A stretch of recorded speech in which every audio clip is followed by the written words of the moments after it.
Hello everyone, कैसे हैं आप सब। तो आप सभी बच्चे यूए सेमेस्टर थर्ड सेशन 21-24 में पढ़ रहे हैं। तो constitution of India and human rights आपका देखिए जो सेक पेपर है उसको मैंने आपको बोला था कि कुछ इंपॉर्टेंट क्वेश्चन प्रोवाइड करूंगा। उसमें देखिए एक यूनिट आपका कॉन्स्टिट्यूशन से जुड़ा हुआ है, भारतीय संविधान के देखिए मौलिक कर्तव्य मौलिक अधिकार, इनमें से कुछ सवाल आपके एग्जाम में आने वाले। तो वही सवाल देखिए मैं आपको इस टॉपिक में से आपको कुछ करवाऊंगा।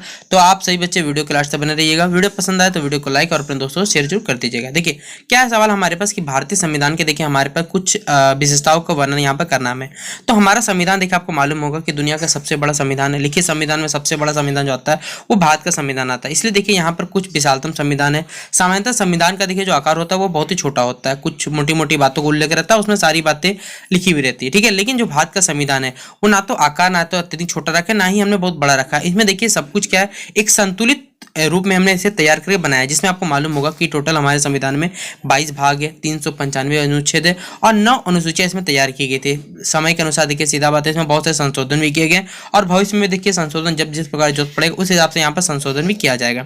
अब हमारा देखिए देश जो है, हमारा संविधान जो है वो सर्वप्रभु संपन्न लोकतांत्रिक गणराज्य की क्या करना है, स्थापना करना है। हमारे संविधान का देखिए प्रमुख लक्षण कहना है या आप कह सकते हैं कि हमें एक संपूर्ण लोकतांत्रिक गणराज्य की यहाँ पर स्थापना करना है।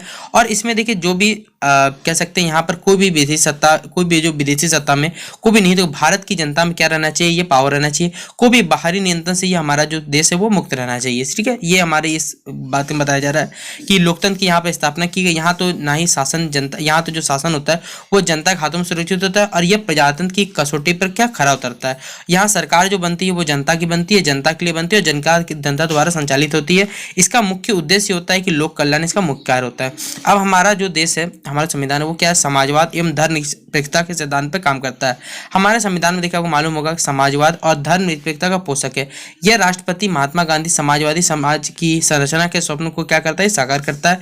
इसकी प्रस्तावना में सामाजिक आर्थिक और राजनीतिक न्याय का देखिए आह्वान किया गया है। सभी प्रकार के विभेदों को यहाँ पर समाप्त करके सिद्धांतों का प्रतिपादन करता है। संपत्ति के अधिकार को देखिए सीधा बात है, जो हमारा मूल अधिकार था उसे हटाकर क्या कर दिया गया, संवैधानिक अधिकार के रूप में प्रतिस्थापित कर दिया गया। पहले जो मूल अधिकार था, संविधान में देखिए प्रत्येक नागरिक को सामाजिक आर्थिक एवं राजनीतिक न्याय का यहाँ पर वचन दिया गया है। हमारा संविधान जो एक धर्मनिरपेक्ष संविधान का भी संवक है। इसमें सभी धर्मों को देखिए समान यहाँ समान मान्यता प्राप्त है। प्रत्येक व्यक्ति को अपने इच्छा से धर्म देखिए सीधा बात है वो धर्म अपना सकता है, उसे आज़ादी दी गई है कि वो अपने हिसाब से जो भी धर्म अपना चाहे वो अपना सकता है। और इसी तरह देखिए हमारे संविधान में कुछ संशोधन किए गए जिसमें धर्मनिरपेक्षता है जो संविधान के मूल प्रारूप पहले शामिल नहीं था, ये पहले नहीं था, लेकिन संविधान में देखिए 42वां संविधान संशोधन करके इसे जोड़ा गया, ठीक है। तो ये हिंदी में आंसर था। अब आप सही बच्चे जो भी इंग्लिश में लिखना चाहते हैं तो मैंने आप सभी बच्चों को ये भी देखिए यहाँ सुविधा यहाँ पर प्रदान की है कि discuss the main features of the या फिर main salient features of the Indian constitution, ठीक है। ये इंग्लिश में लिखा हुआ है। तो जो भी विद्यार्थी हमारे पास इंग्लिश मीडियम में जुड़े हुए इंग्लिश में लिखना चाहते हैं कमेंट करके देखिए बताइए कौन कौन से बच्चे इंग्लिश में लिखते हैं। अगर बहुत सारे बच्चे होंगे तो ही मैं आप सभी बच्चों को इंग्लिश में प्रोवाइड करूँगा, अदरवाइज एक ही फॉर्मेट में हिंदी में रख दूंगा, ठीक है। तो आप लोग जैसा हो कमेंट बॉक्स में जरूर बताइएगा।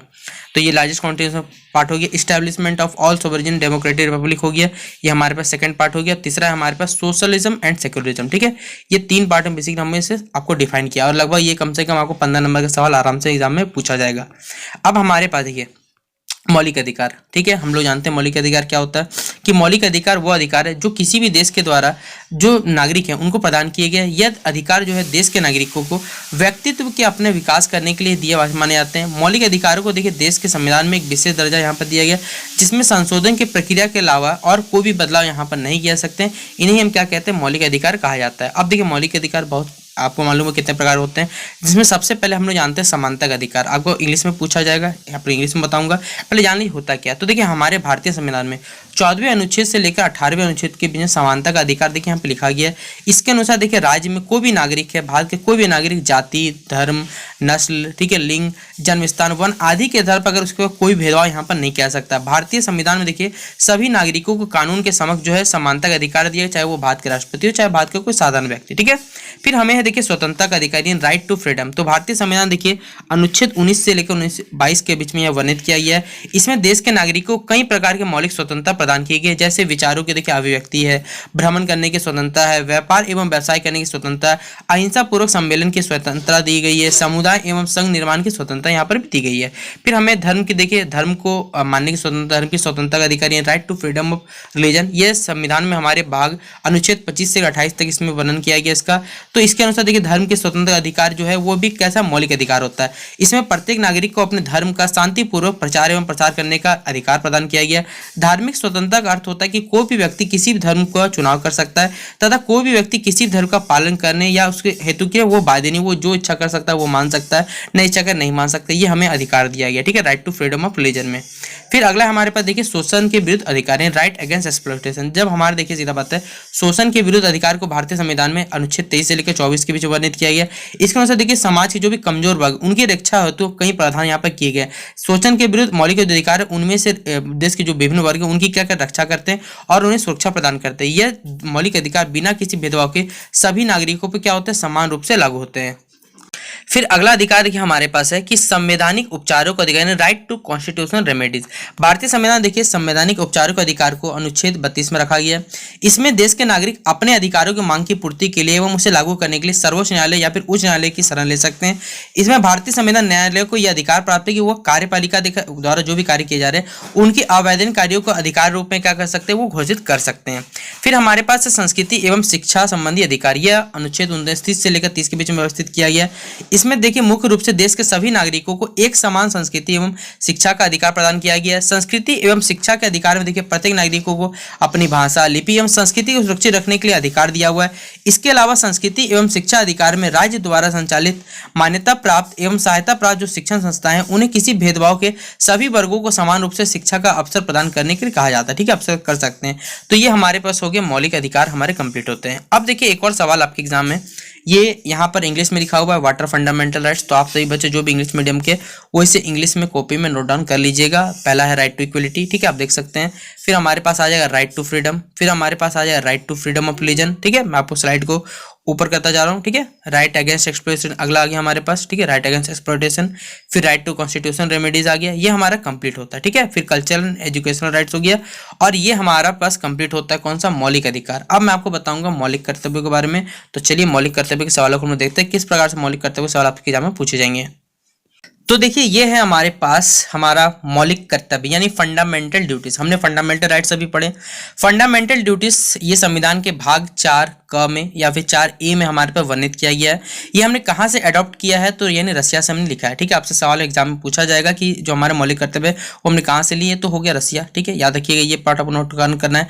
और इसे हम लोग हिंदी में मूल कर्तव्य कहा जाता है। अब देखिए यहाँ पर कुछ आर्टिकल्स आपको याद रखने हैं, जिसमें आर्टिकल 51A के तहत हमने क्या किया, 42वां संविधान संशोधन 1976 किया और ये भाग को हमने जोड़ा। लेकिन कौन सी कमेटी की देखिए सिफारिश पे गठन होने पर, तो स्वर्ण सिंह समिति की रिपोर्ट के आधार पर 10 ड्यूटी देखिए बेसिकली यहाँ पर ऐड किया गया। और फिर 46वां संविधान फिर एक बार हुआ और उसमें कब हुआ, तो 2002 में, जिसमें 11वां जो ड्यूटी था हमारा वो ऐड किया गया। 11 ड्यूटी क्या था कि जो 6 से लेकर 14 साल तक जो बच्चे उनको प्राथमिक शिक्षा देने का अधिकार दिया गया।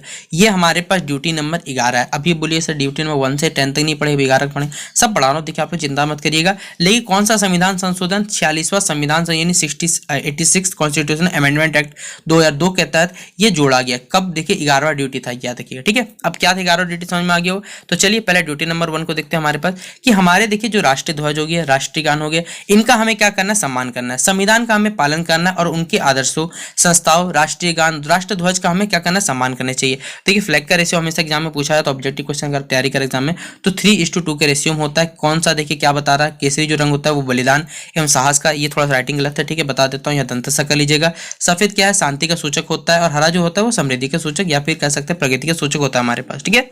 ये हमारे राष्ट्रीय ध्वज के बारे में हो गया। फिर ड्यूटी नंबर 2 है कि देखिए जो हमारे फ्रीडम फाइटर्स है तथा उनके उपदेशों का हमें क्या करना है, यहाँ पर सम्मान करना है। स्वतंत्रता सेनानियों के आदर्शों, विचारों आदि का हमें क्या करना चाहिए, पालन करना चाहिए। ये हमारा कर्तव्य नंबर 2 है। फिर कर्तव्य नंबर 3 हमारे पास क्या है, देखिए भारत की एकता, अखंडता और संपूर्णता की हमें क्या करनी है, रक्षा करनी है। ये हमारा तीसरा नंबर का ड्यूटी है। और जो भी बच्चे इंग्लिश मीडियम के वो इसे इंग्लिश में भी लिख सकते हैं अपने हिसाब से। फिर अगला देखिए हमारे पास ड्यूटी नंबर 4 में कि देश की रक्षा के लिए हमेशा हमें तत्पर रहना चाहिए जब ऐसा करने को कहा जाए। ये नहीं कि अपने मन से जब देश को जरूरत पड़े तो आपको कहा जाए तो हम देश की रक्षा के लिए हमेशा तैयार रहने चाहिए। ड्यूटी 5 है कि देखिए भारत की राष्ट्रीयता एवं जो भ्रातृत्व यानी भाईचारे का जो भावना है उसे हमें प्रोत्साहित करना है और महिलाओं का हमें आदर करना है, सम्मान करना है। जो धर्म, भाषा, प्रदेश या वर्ग पर आधारित सभी भेदभाव से हमें क्या परे रखना है और ऐसी प्रथाओं को हमें त्याग देना जो स्त्रियों के सम्मान के विरुद्ध है। ये हमारा ड्यूटी नंबर 5 यानी कर्तव्य नंबर 5 है। ड्यूटी नंबर 6 हमारे पास देखिए कि देश की विविधकारी संस्कृति को हमें क्या करना है, जो बहुत प्रकार की संस्कृति है उन्हें बढ़ावा देना, उनका हमें संरक्षण भी करना है। ये ड्यूटी नंबर 6 है। ड्यूटी नंबर 7 है हमारे पास देखिए जैव विविधता, पर्यावरण, झीलें, समुद्र, पशु पक्षी आदि का हमें क्या करना है, यहाँ पर संरक्षण करना है। और ड्यूटी नंबर 8 है हमारे पास देखिए वैज्ञानिक दृष्टिकोण और जानने की इच्छा का क्या करना है, हमें विकास करना है। ड्यूटी नंबर 9 है हमारे पास सामाजिक राष्ट्र संपत्ति की हमें क्या रक्षा करना है और हिंसा से इसे दूर रखना है। और ड्यूटी नंबर 10 है हमारे पास जीवन में हर क्षेत्र में आगे बढ़ने का प्रयास करते रहना। ये कर्तव्य नंबर 10 है। और कर्तव्य नंबर 11 तो मैंने आपको पहले बता दिया कि हमें क्या करना है, जो अनिवार्य 6 से लेकर 14 साल तक के बच्चे हैं उनको प्राथमिक शिक्षा देने का अधिकार यहाँ पर दिया गया और ये 46वां संविधान संशोधन करके ये जोड़ा गया था। ठीक है, तो ये हमारे कुछ मौलिक कर्तव्य थे, यानी 11 मौलिक कर्तव्य थे जो मैंने आपको बता दिए। और ये किस देश से लिए गए हैं मौलिक कर्तव्य, बच्चों मौलिक अधिकार है, ये कौन से देश से लिए गए आपको समझ में आ गया हो, रूस से लिया गया ये अधिकार। ठीक है, रूस से हमने बेसिकली उठाया ये। ठीक है, तो ये था हमारे पास देखिए मौलिक कौन सा मौलिक कर्तव्य हमारा कंप्लीट होता है। अगला सवाल है देखिए हमारे पास है कि भारतीय राष्ट्रपति के द्वारा देखिए संकट काल में देखिए कौन सी शक्तियों को विवेचना करना है, explain the emergency powers of the Indian president. ठीक है, तो हमारे पास देखिए अगर भारत में किसी प्रकार का देखिए कह सकते हैं कोई ऐसा संकट आ जाता है तो भारत के राष्ट्रपति देखिए तो कौन सी शक्ति का इस्तेमाल किया जाता है ये हमें बताना है बेसिकली। तो हमारे पास विदेशी आक्रमण या फिर देश में अगर विद्रोह, सशस्त्र विद्रोह स्टार्ट हो जाता है जो कि अनुच्छेद 352 के तहत यहाँ पर जानकारी दी गई है कि राष्ट्रपति इस प्रकार की आपातकालीन स्थिति को देखिए जब रहेगा तो आपातकालीन शक्ति को तब प्रयोग करते हैं जब या तो देश में कोई विदेशी आक्रमण हो या फिर देश में देखिए आंतरिक या फिर बाह्य की शक्ति देश को अस्थिर करने के लिए सशस्त्र विद्रोह कर दे जिससे देश की सुरक्षा खतरे में पड़ जाए। ऐसी अवस्था में यदि कैबिनेट राष्ट्रपति को लिखित रूप से उस क्षेत्र अथवा संपूर्ण देश में राष्ट्रपति शासन के लिए कहती है तो राष्ट्रपति वहां अपनी इमरजेंसी पावर आपातकालीन स्थितियों को प्रयोग करके राष्ट्रपति शासन लागू कर सकते हैं। और यह समझना परम आवश्यक है कि किसी भी क्षेत्र जो भी अथवा संपूर्ण देश भर में राष्ट्रपति शासन अनुच्छेद 352 के अंतर्गत लगाया जाता है और उसे संसद में दोनों सदनों द्वारा 1 माह के अंदर इसे 2/3 बहुमत से पास करना अनिवार्य होता है। यदि ये पास हो जाता है तो राष्ट्रपति 6 महीने राष्ट्रपति शासन जो 6 महीने लागू रहेगा और इसकी व्यवस्था अनुच्छेद 352 दी गई और इसे हम नेशनल इमरजेंसी के नाम से भी जाना जाता है। और हमारे झारखंड में ये राष्ट्रपति शासन बहुत बार लग चुका है। जब मैं छोटा था तो मैं हमेशा सुनता रहता था कि राष्ट्रपति शासन फिलहाल लगा हुआ है 2004 या 2005 का टाइम पीरियड होगा, मुझे एग्जैक्ट नहीं आता लेकिन मैंने बहुत बार सुन के रखा है। ठीक है, ये बात है जो मैं आपके साथ अभी साझा कर रहा हूँ। फिर किसी भी देश में देखिए संवैधानिक विफलता होकर देखिए अगर यहाँ पर संवैधानिक विफलता हो जाता है तो यहाँ पर भी अनुच्छेद 356 के तहत राष्ट्रपति शासन लग सकता है। क्या है देखिए ये बात कि यह दूसरे प्रकार की आपदा स्थिति है यदि कोई राज्यपाल राष्ट्रपति से इस बात की शिकायत करता है कि जो राज्य है राज्य में ऐसी कुछ गतिविधियां चल रही है जो संवैधानिक तरह सम्मत नहीं है और इस राज्य में जो कानून व्यवस्था है वो पूरी तरह से ध्वस्त हो चुकी है। ऐसी स्थिति में राष्ट्रपति क्या कर सकते हैं, अनुच्छेद 356 का उपयोग करके वहां पर राष्ट्रपति शासन लगवा सकते हैं। ऐसे में राज्य की जो समस्त देखिए कार्यपालिका शक्ति होती है वो राष्ट्रपति के पास चली जाती है अनुच्छेद 357 के तहत और वे राज्य की कार्यपालिकाओं का संचालन करने राज्यपाल एवं उसके जितने अधीनस्थ अधिकारी द्वारा कार्य किया जाता है। इस प्रकार के आपातकाल के संसद की मंजूरी आवश्यक है। 2 माह के अंतर्गत देखिए संसद इसे पास करेगी और यदि पास हो जाता है तो इसकी अवधि 6 माह की होगी, राष्ट्रपति शासन जो 6 महीने का लगेगा। और यदि प्रस्ताव पास नहीं होता तब भी यह आपातकाल के जो महीना 2 माह बाद वो स्वतः ही क्या हो जाएगा, समाप्त हो जाएगा। तो ये हमारे पास सेकंड केस था कि जब किसी राज्य में कोई संवैधानिक विफलता होगा तो वहां पर राष्ट्रपति शासन लगता है और ये झारखंड में लगता था। यही कारण था झारखंड में लगने का। मुझे बचपन खुद समझ नहीं आता था लेकिन जैसे जैसे मैं पढ़ता चला गया तब मुझे पता चला क्या कारण थे झारखंड में देखिए राष्ट्रपति शासन लगने के। फिर हमारे पास देखिए वित्तीय संकट।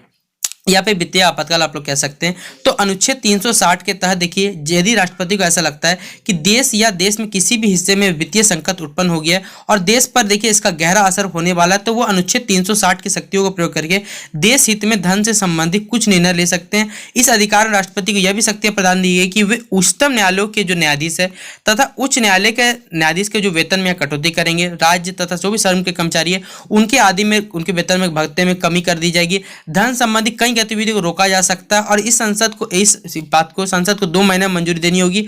यह साधारण बहुमत से पास होता है। इस घोषणा का प्रभाव देखिए यह होगा कि जो कार्यपालिका शक्ति को राज्य के आर्थिक मामलों में हस्तक्षेप करने का अधिकार मिल जाएगा। राष्ट्रपति को यह अधिकार होगा ऊपर सरकारी नौकरी, यहाँ तक कि सर्वोच्च और उच्च न्यायालय में जो न्यायाधीशों को वेतन कम करने, राज्य के विधानमंडल द्वारा स्वीकृत धन विधेयक और वित्त विधेयक को अपनी स्वीकृति के लिए रोक देने का अधिकार दिया जाता है। इसका प्रयोग अभी तक फिलहाल नहीं हुआ है। ठीक है, तो ये हमारे पास था थर्ड इमरजेंसी पावर। एक ये सवाल हो गया।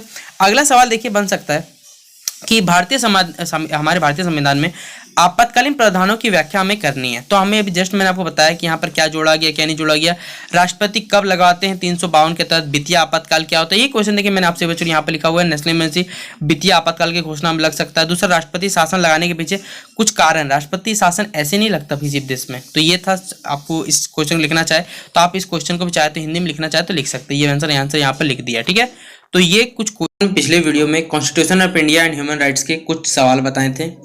इस वीडियो में आप सभी बच्चों को कॉन्स्टिट्यूशन ऑफ इंडिया का जितना भी इंपॉर्टेंट क्वेश्चन है वो लास्ट एंडिंग कर दिया जाएगा।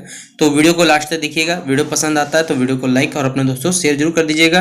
चैनल पे न्यू आए तो चैनल को सब्सक्राइब करिएगा, साथ में बेल आइकन पे क्लिक करिएगा ताकि इसी प्रकार हर अपडेट आपको हमारे चैनल पे मिलते रहे। आपको मालूम होगा क्वेश्चन एग्जाम में किस तरह पूछा जाएगा, सब्जेक्टिव प्लस ऑब्जेक्टिव मोड में आपको सेमेस्टर 2 में जिस तरह पूछा गया तो पूछा जाएगा। ठीक है, देखिए सबसे पहले मैंने आपको यूनिट 1 जो कंप्लीट करवा दिया था पिछले वीडियो में, कैरेक्टरिस्टिक्स ऑफ इंडियन कॉन्स्टिट्यूशन। देखिए भारतीय संविधान के देखिए हमारे जो गुण है उनकी विवेचना करनी, क्या इसके गुण है, कैरेक्टरिस्टिक क्या क्राइटेरिया रखता है।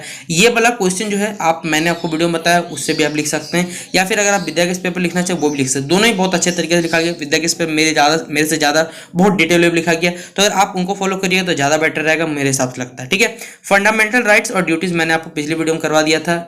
नेचुरल राइट्स, फंडामेंटल राइट्स क्या होते हैं, फंडामेंटल राइट्स 42वें संविधान संशोधन, ये सारे के सारे फंडामेंटल ड्यूटीज क्या होते हैं, इमरजेंसी प्रोविजन क्या होते हैं जब भारत में आपातकालीन स्थिति आती है, तो national emergency, president rule, final emergency क्या होता लगता है। अब इस वीडियो में देखिए यूनिट 4 में आपको बताऊंगा जिसमें ह्यूमन राइट्स क्या होते हैं, ह्यूमन राइट्स का कैटेगरी क्या होता है, first generation, second type, third generation, क्या क्या, ये वाला जो यूनिट 6 है। देखिए यूनिट 6 का आपको क्या पढ़ना है मैं आपको बता दे रहा हूँ। यूनिट 6 में आपको universal declaration of human rights 1948 पढ़ना है, आर्टिकल 1 से 30 ये मैं आपको बता दूंगा। तो आपका काम रहेगा, देखिए प्रेम्बल पढ़िएगा, प्रस्तावना आपको पढ़ना है, इंपॉर्टेंस पढ़ना है, और ये वाला देखिए जो सेगमेंट है हमारे पास यूनिट 4 में कि एवोल्यूशन ऑफ ह्यूमन राइट्स, ये बहुत बड़ा टॉपिक है। तो ये आप लोग खुद अपने हिसाब से नोट्स बनाइएगा और ये आप लोग एग्जाम में लिखिएगा। ठीक है, तो बाकी जो बचा हो रहा है वो मैं आपको इस वीडियो में चलिए करवाता हूँ। देखिए पहला ही सवाल आपसे पूछा जा सकता है परीक्षा में कि explain the types of human rights. देखिए टाइप्स क्या होते हैं ह्यूमन राइट्स के, ये हमसे पूछा जा सकता है। टाइप्स बहुत प्रकार के, देखिए ह्यूमन राइट्स होता है क्या, पहले ये सवाल देखना चाहें तो मैं आपको नीचे लिखे जाता हूँ, थोड़ा सा पीडीएफ में आपको मिल जाएगा कि ह्यूमन राइट्स देखिए क्या होते हैं, क्या क्या different types of human rights के हो सकते हैं, ये बताया हुआ है। ये इंग्लिश मीडियम के विद्यार्थियों को लिखा हुआ है, जो बच्चे हिंदी मीडियम के उनके लिए भी अवेलेबल है, आप लोग निश्चिंत रहिएगा। ह्यूमन राइट्स का यहाँ से इंग्लिश मीडियम में लिखिएगा। कितने कैटेगरी होते हैं देखिए, तो पॉलिटिकल ह्यूमन राइट होता है, इसके बारे में कुछ यहाँ लिखा हुआ है, इकोनॉमिक ह्यूमन राइट्स होते हैं, फिर कल्चरल ह्यूमन राइट्स होते हैं, ये सारी बात इंग्लिश में लिखी हुई है। और यही बात अगर हम लोग हिंदी मीडियम को जो विद्यार्थी हैं, मानव अधिकार क्या है, मानव अधिकार के विभिन्न प्रकारों को हमें क्या करना है, वर्णन करना है। तो यहाँ पर आप लोग पढ़ सकते हैं कि मानव अधिकार मूल अधिकार और स्वतंत्रता है जो दुनिया के प्रत्येक व्यक्ति के जन्म से लेकर मृत्यु तक उसके साथ रहते हैं। वे इस बात पर ध्यान दिए बिना लागू होते आप कहाँ से हैं, क्या मानते हैं, क्या नहीं मानते, आपका जीवन कैसा जीवन जीना चाहते हैं, उन्हें कभी भी हटाया नहीं जा सकता। हालांकि उन्हें कभी कभी प्रतिबंधित किया जा सकता है। उदाहरण के लिए यदि कोई व्यक्ति कानून तोड़ता है या फिर राष्ट्रीय सुरक्षा के हित में, ये मूल अधिकार गरिमा, निष्पक्षता, समानता, सम्मान और स्वतंत्रता जैसी साझा मूल्यों पर आधारित है। सामाजिक, या देखिए पहला कैटेगरी जो हो गया हमारे पास वो क्या हो गया, राजनीतिक मानव अधिकार। इसमें देखिए राजनीतिक मानव अधिकार में भाग लेने के लिए हम में से प्रत्येक का इसका अधिकार है, राष्ट्रीयता का अधिकार है, कानून के समक्ष समानता का अधिकार दिया गया है, कानून का समान संरक्षण हमें करना है, न्यायिक उपचार है हमारे पास, सुनवाई है, मनमानी के लिए गिरफ्तारी है, नजरबंदी है, निर्वासन के लिए मुक्ति का अधिकार है। ये कुछ कैटेगरी देखिए यहाँ पे से बांट दिया गया। फिर हमारे पास देखिए आर्थिक मानवाधिकार। आर्थिक मानवाधिकार में देखिए क्या रखा गया कि हम में से प्रत्येक कुछ आर्थिक मानवाधिकार का हकदार है, जिसमें सामाजिक सुरक्षा अधिकार है, काम का अधिकार और समान अधिकार के लिए समान वेतन हमारे पास, ट्रेड यूनियन बनाने का अधिकार है, आराम और अवकाश का अधिकार है। भोजन, स्वास्थ्य और पर्यावरण जीवन स्तर जीने का अधिकार है।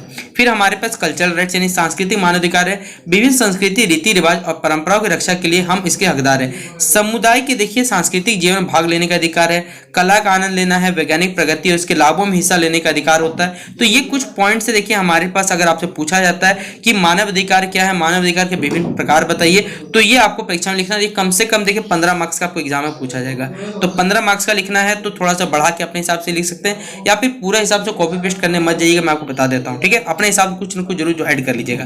अब जो पहला सवाल था मैं उस पर रिटर्न आता हूँ कि देखिए टाइप्स ऑफ ह्यूमन राइट्स क्या होते हैं। 1948 का डिक्लेरेशन के बाद उसमें देखिए कुछ कैटेगरी बांटा गया था। एक होता है सिविल एंड पॉलिटिकल राइट्स, जो फर्स्ट जनरेशन राइट्स माना जाता है।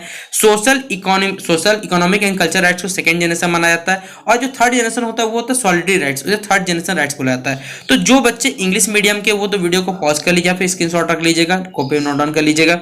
सेकंड जनरेशन का लिखना है तो यहां से आपको पूरा लिखना पड़ेगा, और जो थर्ड जनरेशन सॉलिडरी राइट्स लिखना है तो यहां से आपको लिखना पड़ेगा। अब देखिए यही बात हिंदी मीडियम के विद्यार्थियों के लिए लिखी हुई है कि मानव अधिकारों के प्रकारों की हमें क्या करनी, व्याख्या करनी। तो पहला है हमारे पास राजनीतिक, नागरिक और राजनीतिक अधिकार, जो पहली पीढ़ी के लिए अधिकार दिए गए थे। ये अधिकार जो होता है 17वीं और 18वीं शताब्दी के दौरान एक सिद्धांत के रूप में उभरने लगे, और ये ज्यादातर राजनीतिक सरोकारों पर आधारित थे।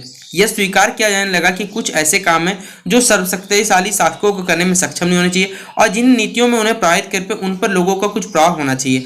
दो केंद्रीय विचार व्यक्तिगत स्वतंत्रता और राज्य द्वारा उल्लंघन के खिलाफ यहाँ पर व्यक्ति की रक्षा के थे। इसी कैटेगरी को और बांटा गया है कि नागरिक और राजनीतिक अधिकार। आज नागरिक और राजनीतिक अधिकारों पर अंतर्राष्ट्रीय अनुबंध यानी ICCPR और मानव अधिकार और मौलिक स्वतंत्रता के संरक्षण के लिए यूरोपीय सम्मेलन के विस्तार निर्धारित किया गया, और उनमें भाग लेने का अधिकार जैसे अधिकार बहुत से शामिल है, ठीक है। तो ये पहला कैटेगरी हो गया। दूसरा कैटेगरी देखिए हमारे पास है सामाजिक, आर्थिक और सांस्कृतिक अधिकार। ये दूसरी पीढ़ी का, जैसे आप लोग कंप्यूटर सुनते होंगे, first generation computer, second generation computer, उसी तरह के हमारे पास आधारों को भी देखिए लगातार कुछ कैटेगरी बताई है। ये फर्स्ट जनरेशन के लिए, सेकंड जनरेशन, ये थर्ड जनरेशन। तो सेकंड जनरेशन ये आता है हमारे पास सामाजिक, आर्थिक और सांस्कृतिक अधिकार, जिसमें देखिए सामाजिक अधिकार वो होता है जो समाज के जीवन में पूर्ण भागीदारी के लिए आवश्यक होता है। इनमें कम से कम शिक्षा का अधिकार और एक परिवार को स्थापित करने के और बनाए रखने का हक शामिल होता है। लेकिन कई अधिकार जिन्हें अक्सर नागरिक अधिकार माना जाता है, उदाहरण के लिए मनोरंजन, स्वास्थ्य देखभाल, गोपनीयता और भेदभाव से मुक्ति का अधिकार। और ये पूरा लिखा हुआ आप लोग यहाँ से चाहे तो इस स्क्रीनशॉट रखिए, या फिर वीडियो को पॉज करके लिखना चाहे तो आप लोग आराम से इसे लिख सकते हैं। तो इस तरह बना के भी आपको कुछ सवाल को लिखना है। तो ये हमारा सेकंड क्वेश्चन हो गया। और एक हमारा तीसरा पीढ़ी का अधिकार, जिसे हम कहते हैं एकजुटता, सॉलिडरी राइट्स कहा जाता है। अधिकारों को तीसरी पीढ़ी के आधार पर विचार एकजुटता का यहाँ पर है, और अधिकारों में समाज या लोगों के सामूहिक अधिकार शामिल है, जैसे सतत विकास, सस्टेनेबल डेवलपमेंट, शांति या स्वास्थ्य, पर्यावरण का अधिकार। दुनिया के अधिकांश हिस्सों में अत्यधिक गरीबी, युद्ध, पारिस्थितिक और प्राकृतिक आपदा जैसी स्थितियों का मतलब है मानव अधिकारों के संबंध में बहुत ही सीमित प्रगति हुई। इस कारण से बहुत से लोगों ने महसूस किया कि वे मानव अधिकार की एक नई श्रेणी की मान्यता आवश्यक है। ये अधिकार समाजों के लिए, विशेष रूप से विकासशील देशों के लिए, पहली और दूसरी पीढ़ी के अधिकारों को प्रदान करने में सक्षम होने के लिए उपयुक्त स्थिति सुनिश्चित करेंगे। पहले की पहचान आ चुका है, ठीक है, ये हो गया हमारे पास। तो ये दो क्वेश्चन आपको यहाँ से इंपॉर्टेंट जो मैंने आपको करवा दिए। अब देखिए आर्टिकल 1 से लेकर 30 तक, चलिए मैं आपको बताता हूँ। तो देखिए ये है हमारे पास आर्टिकल 1 यानी अनुच्छेद 1, संविधान का भाग 1, यूनियन एंड इट्स स्टेट। ये हमारे संविधान का भाग 1 में यहाँ पर आर्टिकल 1 से लेकर 4 तक को देखिए यहाँ पर वर्णन किया गया है अनुच्छेद का, जिसमें देखिए article 1 that is India, that is यानी सीधा बात है इंडिया यानी भारत क्या है, राज्यों का क्या है, एक संघ है, ठीक है। यानी इसमें देखिए शहरी भी है, गांव भी है, और भारत देखिए यहाँ पर कुछ नाम, भारत का जो नाम दिया हुआ है दूसरा माना जाता है कि दुष्यंत तथा शकुंतला के जो पुत्र थे उनके भारत के नाम पे देश का नाम पड़ा। फिर ऋषभ देव के बड़े पुत्र का नाम था, उनके नाम पे हमारे देश भारत का नाम पड़ा। इसलिए भारत को जगह एक राज्यों को क्या माना जाता है, संघ माना जाता है। तो ये आर्टिकल 1 हम कहता है। आर्टिकल 2 क्या कहता है कि भारत में देखिए जो नए राज्य या फिर नए क्षेत्रों का यहाँ पर प्रवेश किया जाएगा, इंटेंस ऑफ न्यू स्टेट और टेरिटरी इन इंडिया, जिसमें देखिए आपको मालूम होगा सिक्किम हो गया। 35वां संविधान संशोधन 1974 के तहत सिक्किम को भारत में ऐड किया गया और इसे असम के राज्य एसोसिएट स्टेट ऑफ क्या दर्जा मिला।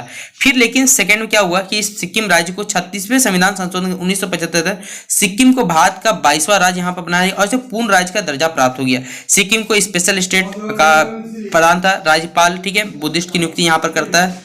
सिक्किम को पहले क्या नेपा के नाम से जाना जाता है। ये कुछ बातें लिखिए जो आपका भी फिलहाल काम का नहीं, अगर आप लोग एग्जाम की तैयारी करें तो आपको काम हो सकता है, अदरवाइज अभी आपको उतना डिटेल वे में नहीं जानना है, तो इसे हम इग्नोर करते हैं।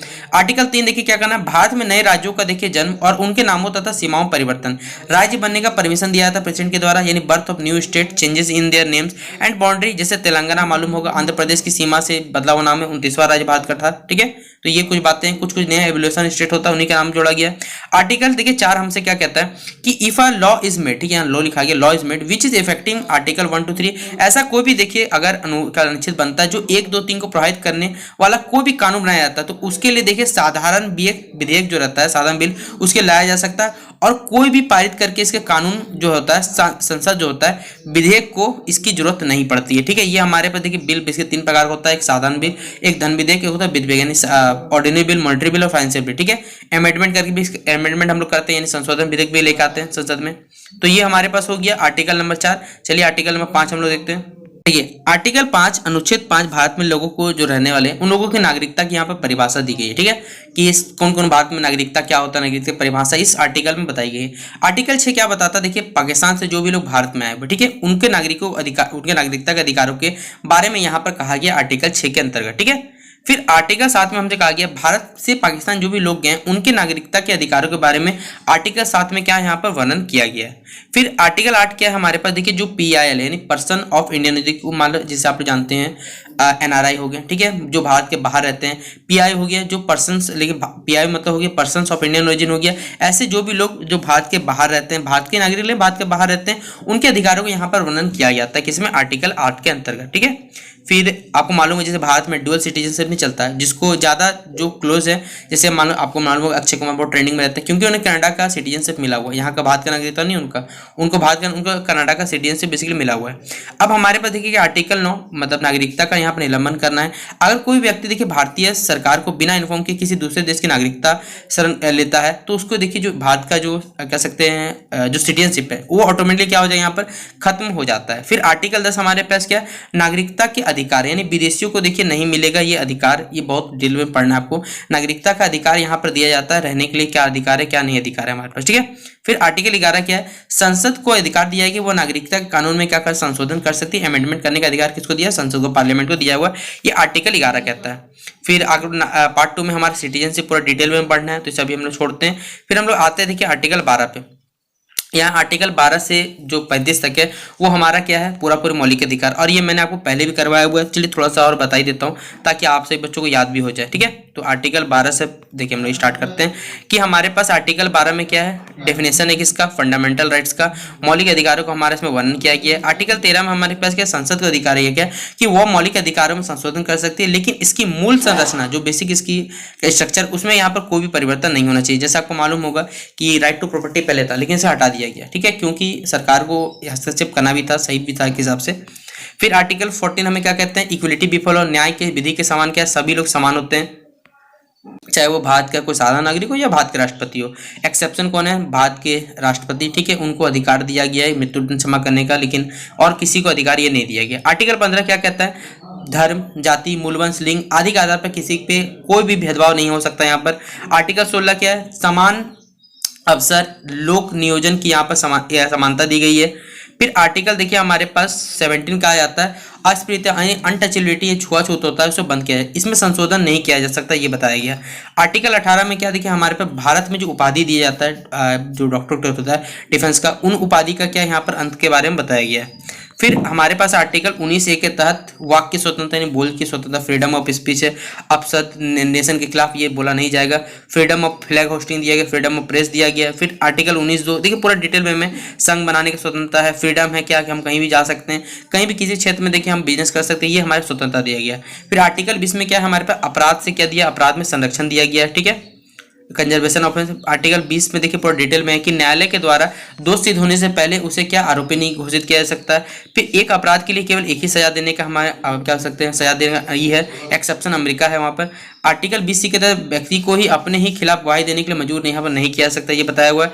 आर्टिकल 21 क्या देखिए, प्राण एवं देह की यहाँ पर स्वतंत्रता आपातकाल में भी ये नहीं छीना जाता, ये आर्टिकल, ठीक है। आर्टिकल 21 में क्या हमारे पास 6 से लेकर जो 14 साल के बच्चे उनको अनिवार्य शिक्षा है। 46वां संविधान संशोधन 2002 के तहत ये जोड़ा गया था, ये बताया था मैंने आपको, राइट टू कल्चरल राइट्स में हमारा या फिर एजुकेशनल राइट्स के अंतर्गत। आर्टिकल 22 में हमारे पास कंजर्वेशन इन केस ऑफ गिरफ्तारी के संदर्भ में यहाँ पर संरक्षण दिया गया। आर्टिकल 22 में 3 कंडीशन है, केस को आपको उतना डिटेल में तो नहीं जानना है। आर्टिकल 23 से क्या हमारे पास मानव तस्करी एवं जो बलात्श्रम है, ठीक है, उन पे क्या प्रतिबंध लगाया जाता है, लोगों को खरीदना या बेचने पर बैन लगाया जाता है। आर्टिकल 24 क्या है, यहाँ पर बाल श्रम पर प्रतिबंध, यानी 14 वर्ष से जो कोई कम से कम किया जाएगा, कोई करवा रहा है तो उससे क्या करेगा, उससे सीधा बात उस पर केस करवाया जाएगा। Right to freedom of religion 25 से 28 तक पढ़ना है कि व्यक्ति को भारत में किसी भी धर्म उसके रीति रिवाज को मानने का यहाँ पर क्या अधिकार दिया गया है। आर्टिकल 26 क्या हमारे पे किसी भी धार्मिक कार्यक्रम और सम्मेलन को आयोजन करने का यहाँ पर अधिकार दिया, आर्टिकल 26 के अंतर्गत। आर्टिकल 27 में कि भारत में प्रत्येक धार्मिक आयकर को क्या करना, मुक्त समझा जाए, ठीक है। फिर आर्टिकल 28 है हमारे पास किसी भी शैक्षणिक संस्थान में धार्मिक कोई भी शिक्षा का यहाँ पर प्रावधान नहीं किया जाना चाहिए, आर्टिकल 28 का तहत। और आर्टिकल 29 क्या है, हमारे व्यक्ति को अपनी भाषा, लिपि, संस्कृति को मानने तथा उसके विकास करने का समान अधिकार दिया गया। और आर्टिकल 30 हमें क्या है, व्यक्ति को किसी भी शैक्षणिक स्थान में शिक्षा लेने और प्रवेश लेने से वंचित यहाँ पर नहीं किया जा सकता, ये आर्टिकल 30 हमें बताता है। तो ये कुछ आर्टिकल्स थे जो आपसे बच्चों एग्जाम में आया जाएगा, जो सिलेबस में हमारा बेसिकली बताया हुआ है वो मैंने आपको बता दिया। और कुछ क्वेश्चन मैंने आपको प्रीवियस वीडियो में और अभी के वीडियो में बता दिया। तो आप सही बच्चे इन नोट्स को बनाइए और ऑब्जेक्टिव क्वेश्चन जो रहा वो विद्या के पेपर अवेलेबल है, आप उनसे पढ़ लीजिएगा, क्योंकि बहुत सारा क्वेश्चन अगर देखिए बताने जाऊंगा ऑब्जेक्टिव का तो कोई अंत ही नहीं होता और इतना वास्ट सिलेबस से तो कभी खत्म होने वाला है। तो उससे आप ऑब्जेक्टिव पढ़ लीजिए और मेरे द्वारा देखिए कोई सब्जेक्टिव बता देगा उसको कर लीजिएगा, विद्या के पेपर से पूरा कंप्लीट हो जाएगा आराम से। तो इस तरह करके आप अपना सेक पेपर का एग्जामिनेशन अच्छा से बीत जाएगा, कोई दिक्कत नहीं आएगा। बस जो आता है बस दूसरा के देखने से अच्छा अपनी कॉपी में देख के अपने हिसाब से लिखिए, वो ज़्यादा बेटर है, ठीक है। मिलते हैं नेक्स्ट वीडियो पे, तब तक के लिए जय हिंद, जय भारत।